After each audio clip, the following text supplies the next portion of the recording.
Over the weekend, the Enugu state government, through the Ministry of Culture and Tourism, Enugu State, celebrated the New Yam Festival.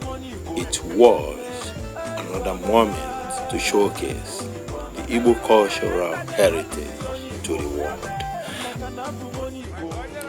As Barrister Mrs Ugochi Madueke, the Honorable Commissioner for Culture and Tourism, Enugu State, led the guests to celebrate the New Yam Festival in Enugu State. What a moment.